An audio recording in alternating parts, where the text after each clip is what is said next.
Hello! Donc voilà, je suis parti un mois à vélo, j'ai fait mon road trip. J'ai fait 2260 km. Donc comme d'hab, super paysage, super rencontre, des gens atypiques.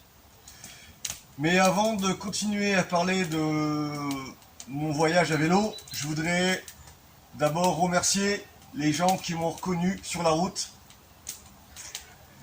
J'ai vraiment senti respect et considération. Donc ça m'a fait vraiment plaisir et j'ai été étonnamment surpris de rencontrer autant de personnes qui m'ont reconnu, sachant que voilà, j'ai pas une chaîne de fou quoi, c'est une chaîne qui est plutôt assez discrète. J'ai pas des tonnes d'abonnés, bon j'en ai quand même pas mal, enfin pas mal. C'est subjectif après. C'est déjà trop pour moi. Parce que plus t'as d'abonnés, plus c'est la merde. Hein. Plus il y aura des gens qui vont venir se gangréner. Bref. Mais bon, il n'y a que du positif, ça fait plaisir. Donc, je voudrais encore remercier les personnes que j'ai rencontrées sur la route. On s'est serré la main, vraiment, je suis senti avec respect et considération. Ça m'a vraiment touché. Les moments étaient brefs, certes, mais je les ai sentis vraiment sincères et profonds. Donc encore une fois, merci à vous tous. Et peut-être qu'on se reposera une autre fois sur la route. Alors, mon road trip à vélo, je l'ai commencé avec mon frère pendant 3-4 jours. On a commencé juste après Arcachon, jusqu'au Sable d'Olonne. Mon frère ensuite m'a quitté. C'est pas vraiment son truc, il l'a fait pour découvrir. On s'est bien marré, on s'est éclaté. Voilà, j'ai roulé soft avec lui parce que comme il n'avait pas l'habitude. C'est cool lui. On est à 45 km. 45 ouais. Enfin, Malheureusement. Et c'est son premier donc voyage à vélo. Il fait pas de vélo habituellement. Ouais, je suis jamais de vélo moi, parce que je suis... Donc il a tous les symptômes du débutant à vélo. Donc mal aux fesses. Ouais, j'ai mal au cul. Je commence à avoir mal en bas du dos. Je commence à mal au genou droit et en fait à la goutte. Ouais. Bon.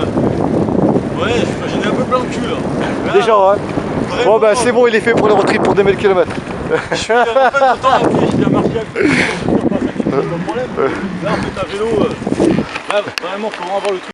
Et donc voilà, c'était plus le plaisir de partager entre frères de super moments. Ensuite donc il est parti. Moi j'ai continué tout seul. J'ai récupéré Sable d'Olonne. J'ai été invité par Ben. Encore merci à toi mec. Il m'a hébergé une nuit, offert le repas.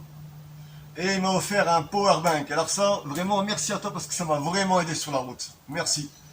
Et d'ailleurs, j'ai même encore tes céréales que j'avais mis de côté. Au cas où j'avais plus de bouffe. Bref, voilà. Ensuite, j'ai fait Château de la Loire, mais pas entièrement. J'ai récupéré Orléans. Donc les Châteaux de la Loire, j'adore. La piste cyclable est juste parfaite. Wow, c'est très verdoyant. C'est vraiment un endroit qui est très plaisant à visiter, peu importe sous quelle forme. Tout ce qui est architectural, on a dit terroir, histoire, géographiquement, waouh, vraiment très très très beau, à conseiller. C'est beau, c'est varié. J'ai trouvé ça très riche. Ensuite, je suis remonté vers Lille. Alors là, la route, je n'ai vraiment pas aimé entre Orléans, Amiens et Lille. J'ai pas pris de plaisir. Ça a été une épreuve psychologique. Physiquement, il n'y avait pas de problème. Alors sur le plan psychologique, ça a été vraiment une épreuve. Très linéaire, ça monte, vélo chargé. Et là, la question est, même si j'ai la réponse, quel est le plus dur, physique ou psychologique? Les deux, mais je dirais que c'est plus ce psycho là qu'il faut. De toute façon, ce genre de trip, si tu as la santé, c'est pas ça qui va faire que tu vas pas réussir, c'est ton psychologique qui va faire que tu vas réussir ou pas. C'est très linéaire, c'est très fade. Enfin, moi, j'ai pas trouvé pas de relief, pas de. Ah putain, j'ai fait le feu vite fait là. Donc le nord ça a été, moi j'y suis allé pour voir mon père surtout, je me suis dit, puis bon je devais partir en Bretagne après, en bus un peu en sac à dos, ça s'est pas fait avec leur délire là actuellement, donc moi je refuse tout ça, ils vont se faire foutre, moi il faut que je m'en tape de tous ces trucs de divertissement, donc bref, donc j'ai repris mon vélo, Et je suis redescendu par Cambrai, etc. La Reims, Chalon et tout ça. Et d'ailleurs la piste là c'est génial, c'est que du canal, tu t'éclates. Bon le canal c'est pareil, au bout d'un moment ça devient un peu rébarbatif. Mais c'est comme sécuritaire. Parce que quand tu es amené à rouler sur la route nationale, c'est dangereux. Par contre, ce qui est bien, c'est les départementales. Lors des dimanches, il n'y a pas de camion. Là, je suis chaud, là, c'est le cas de le dire.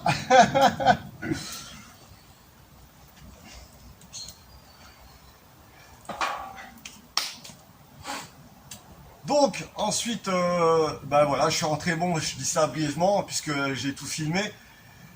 Et je m'occupe du montage, par contre, ça va être un petit peu long, parce qu'il y a beaucoup de vidéos. Et j'ai pas un PC très rapide, en fait, c'est un portable, mais les portables, ça vieillit très très mal. Au bout de quelques années, ils ont un ralentissement assez prononcé. Donc, ça empiète un peu pour sortir ça plus rapidement. Donc voilà, à ce sujet.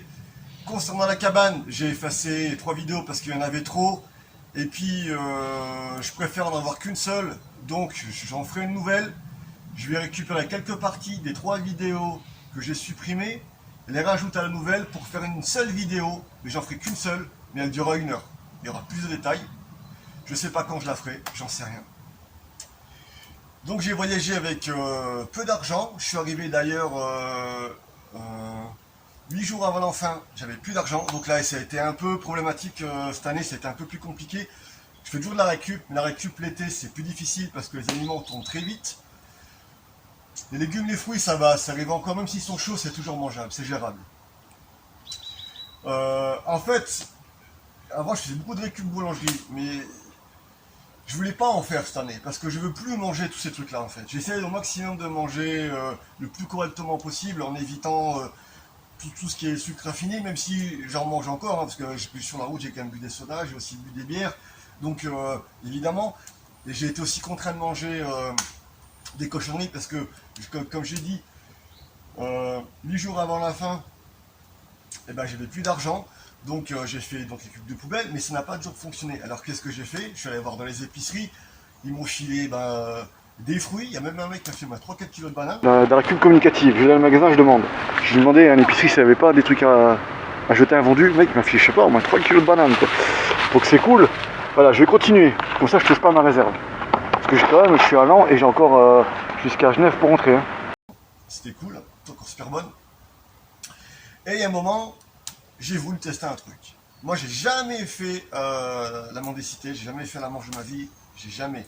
Même je respecte les gens qui le font, c'est pas un souci, c'est que moi ça me gêne de le faire. Alors je suis allé devant les magasins et je demandais que m'achète de la nourriture.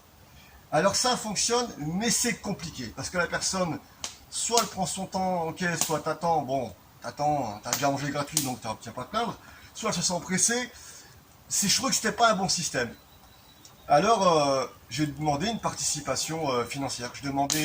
J'ai dit aux gens, voilà je voyage, je n'ai plus d'argent, accepteriez-vous de me donner 1 ou 2 euros. Alors au début moi ça m'a vraiment gêné parce que c'est quelque chose que j'ai jamais fait de ma vie. Et puis je suis quand même quelqu'un de curieux et je m'intéresse beaucoup à la psychologie, donc c'est aussi intéressant de voir comment les gens vont se comporter et voir s'ils vont être positifs ou négatifs. Il y a eu des gens négatifs, des gens positifs. Par contre j'ai été impressionné et vraiment touché par la générosité des gens. Je pense que mon vélo aidant quand même. Je voyage, il y a des gens qui m'ont dit on vous donne comme une participation au voyage. Je pense que sans le vélo, j'aurais pas eu autant de facilité. Donc voilà, moi, je l'ai fait. Je l'ai pas fait longtemps, je l'ai fait quelques jours. J'ai pas abusé, j'ai pas fait un profit, genre à vouloir faire du bénéfice. Dès que j'avais un montant suffisant, j'arrêtais pour acheter à manger. Je continue toujours ma récup. Donc je remercie ces gens-là. Alors moi, je leur disais toujours, je vous remercie. J'espère aussi qu'on vous aidera. Alors sachez, aux gens malveillants qui disent ouais, tu as profité des gens, sachez que moi-même, j'aide les gens. Quand moi j'ai de l'argent, quelqu'un est en galère, je donne 10 euros, même 20, et je ne veux rien en retour. J'aide aussi différemment. Sur la route, j'ai aidé des gens. L'autre fois, j'ai aidé un gars qui a un souci avec son vélo. Il voulait me donner de l'argent. J'ai dit non, je ne veux pas d'argent. Le gars était surpris, il dit ah, vous m'aidez. Il dit les gens, tout le monde n'est pas comme ça. Je dis il y a plein de gens comme ça en fait. Mais pour ça, il faut voyager. C'est vrai que souvent, où on habite, on le verra peut-être pas trop. Et donc, j'ai dit là, je vous aide, vous m'aidez pas, mais quelqu'un d'autre m'aidera. Et vice versa. Quelqu'un m'a aidé. Et cette personne qui m'a aidé, quelqu'un l'aidera. Voilà. C'est pas toujours à l'instant T qu'on aide 50-50. Donc ça a été pour moi un test psychologique. Là, tu mets ton ego de côté, ta fierté, et tu gardes bien ton humilité à plat. Je l'ai fait une fois, voilà, je l'ai fait. J'espère ne plus le refaire. S'il faut que je le refasse, malheureusement, bah, ça me fait chier, je le referai. Mais je l'ai fait une fois, voilà. Je prends ça comme une expérience. Pour voir comment les gens peuvent se comporter. Alors, il y a eu des très bonnes personnes. Vraiment, j'ai été touché par leurs mots, par leur générosité. Et il y a aussi vraiment des gens, mais qu'est-ce qu'ils sont mauvais, méprisants et malveillants. Vraiment, vraiment. Je plains ces gens, vraiment. Je sais pas ce qu'ils ont vécu, mais ils ont un comportement très agressif, méprisant. Dire qu'on vit avec des humains comme ça fait quand même peur, quoi. C'est pour ça que moi, de vivre comme ça, je les côtoie pas, c'est très bien. Et j'aime beaucoup la récup, parce que la récup, tu passes pas par un cheers. Voilà, donc j'ai pris ça comme une expérience. Ça m'a encore appris des choses sur l'humain, ça m'a développé encore plus une part psychologique, donc c'est intéressant. Voilà. Mais par contre, moi j'aide et ça me gêne pas du tout. Et j'ai pas besoin d'avoir un retour. Je suis plus gêné pour m'aider que moi aider en fait. Tout est bon à prendre. Voilà. C'était un autre truc que j'ai kiffé. Alors je suis fier de moi parce que au bout des 2000, presque de 2260, pour ceux qui connaissent, entre Poligny et la Faucille, donc le Jura, etc., là, ça envoie quand même méchant. Et j'ai pas marché. Je me suis arrêté, certes, mais j'ai fait toute la montagne en roulant. J'ai pas pris le vélo en marchant à côté. Ah si, peut-être à un moment à 300-400 mètres. Mais c'était plus pour une relaxation d'esprit, parce qu'il y avait tellement de camions à un moment que j'avais besoin de m'écarter et de marcher un peu pour relaxer mon esprit. Mais à côté de ça, j'ai tout fait à vélo. Et alors je suis étonné, j'ai pas trop maigri. Bon, je suis déjà mince de base, mais j'ai pas trop maigri. De toute façon, c'est un aspirateur calorique le vélo, comme ça. Donc tu manges. Et ouais, alors comment j'ai géré la nourriture puisque j'avais pas trop d'argent. Et ben je prenais au maximum les trucs genre semoule, céréales. Alors céréales, j'en mange pas moi, parfois qu'on d'avoine, mais je veux pas manger tout ça. Mais bon, voilà, je prenais 1 litre de lait écrémé, céréales, ça pouvait tenir 2 jours ça. En fait, je prenais tous les trucs pas chers, mais en quantité calorique assez élevée et grammage aussi. Un paquet de céréales, 500 grammes, t'en tirais un à 2,40. Avec ça, tu fais 2 jours. Je prenais du pain d'épices, pain complet, céréales, lait, et puis bah, je la récup. À la récup, je trouvais des œufs parfois, des fruits. Donc, franchement, dans un pays, il faut se dire un truc. En Europe, enfin, en tout cas en France déjà, tu peux pas mourir de faim. Ça n'existe pas. En fait, tu pourras certainement ne pas manger ce que tu voudrais avoir dans ton assiette, mais tu ne peux pas mourir de faim. Si tu es un minimum débrouillard, tu auras toujours à manger. Ah, tu fais pas ça en Afrique ni en Inde, hein. Faut pas faire, je sais pas, là ça serait beaucoup plus compliqué quand même, hein. On peut se permettre en France de jouer le roots dans le confort quand même, il faut être honnête. Et c'est pas mal, hein, pour moi. Il y a une surconsommation. Il y a des gens qui jettent, et les magasins qui jettent à outrance. Bah, je récupère quoi. Donc voilà. Donc voilà. Bah, je vais terminer ici. Je m'occupe donc de la vidéo. Et puis, bah, à la prochaine.